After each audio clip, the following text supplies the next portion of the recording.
ओहो guys, what's up, I am back again. आज चाहिँ म हजुरहरूलाई घरदेखि युनिभर्सिटीसम्म कसरी जान्छु र त्यहाँ के गर्छु भनेर चाहिँ देखाउँछु।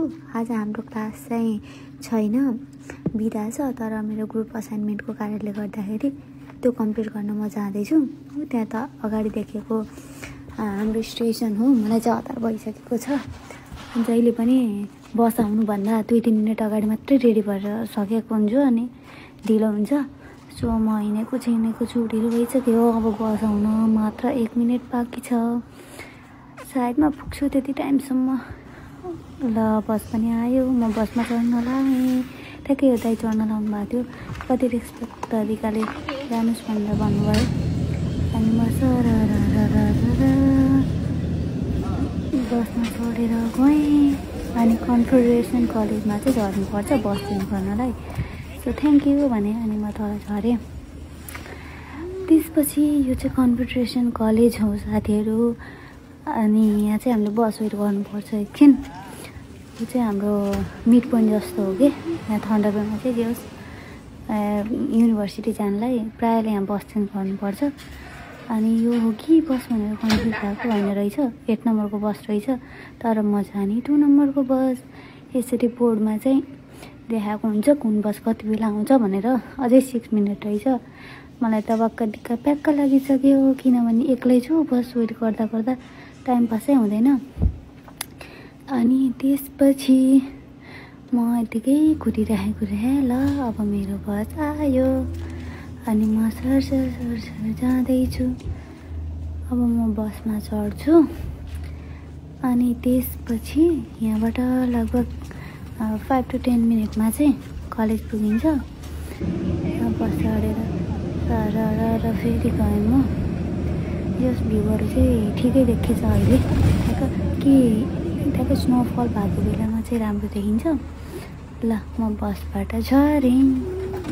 अनि त्यसपछि यो चाहिँ हाम्रो स्टार्टिङ बाटो भनौँ न। अनि त्यसपछि यो अगोरा बिल्डिङ हो फर्स्टमा भएको। यसमा चाहिँ धेरै प्रोग्रामहरू भइरहेको हुन्छ। अनि त्यसपछि म अगाडि गइरहेको छु। सिधा अगाडि देखेको चाहिँ लाइब्रेरी हो। मैले अगाडिको ब्लगमा पनि देखाएको थिएँ। अनि त्यसपछि यो चाहिँ ब्राउन बिल्डिङ भन्ने छ। यहाँ चाहिँ अनि हाम्रो डिनको अफिस पनि यही बिल्डिङमा छ। अब म जाँदैछु साथीहरूलाई भेट्न। उनीहरू चाहिँ अघि नै आइसकेर बसेथे। म चाहिँ जाम कन्फ्युज भएको थिएँ फेरि। अनि डिस्कस त गर्नु पर्यो, त्यही भएर आउँदैछु। अहिले चाहिँ युनिभर्सिटीमा आज बिदा भएको कारणले खासै धेरै मान्छे चाहिँ छैनन्। जस खाली नै छ। मान्छे हुँदाखेरि चाहिँ अलि अप्ठ्यारो लागे जस्तो हुन्छ भ्लग बनाउनलाई। त्यही पनि यो त मेरो सेकेन्ड टाइम त हो। मलाई एकदम अक्वर्ड लागिरहेको थियो कि। अनि अब म लाइब्रेरी पुग्न थालिसकेँ। हिँड्दैछु। ल, अब म भित्र पसेँ। कहाँ छन् साथीहरू? यसरी हाम्रो इन्ट्रान्स चाहिँ यस्तो हो लाइब्रेरीको। अनि त्यसपछि होस् लाइब्रेरी चाहिँ एकदम राम्रो लाग्छ है मलाई। हाम्रो युनिभर्सिटीको चाहिँ प्रायः सबैको राम्रो हुन्छ। ल, मैले मेरो साथीहरूलाई भेटेँ। हाई भन्दै गएँ म चाहिँ। ऊ चाहिँ चाइनिज फ्रेन्ड, ऊ चाहिँ नाइजेरियाबाट, ऊ चाहिँ यहीँ क्यानेडियन नै हो। उसलाई चाहिँ मलाई हाई भनिदेऊ भनेर भने। अब म पनि बस्छु। यो चाहिँ फ्रेन्ड, मेरो बेस्ट फ्रेन्ड भन्छ मलाई। जोस् एकदम मिल्छ।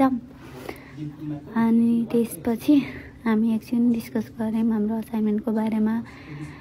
के गर्ने, कसरी गर्ने भनेर। आजै डेडलाइन थियो, त्यही भएपछि अनि एकछिन डिस्कस गऱ्यौँ। सबैको आइडिया ओपिनियनहरू सेयर गऱ्यौँ।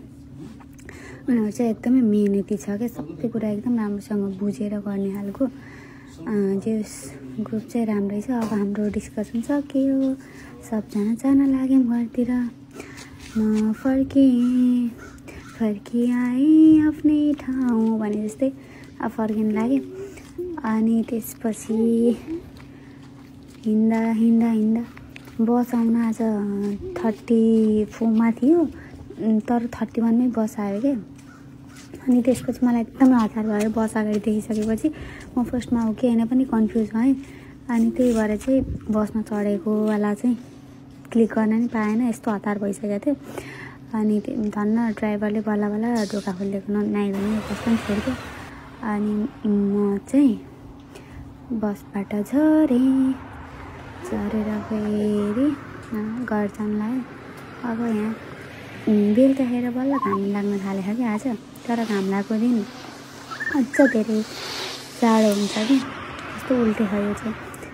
अनि त्यसपछि यहाँ चाहिँ एउटा कुरा के राम्रो छ भन्दा अगाडिबाट हुन्छ नि अब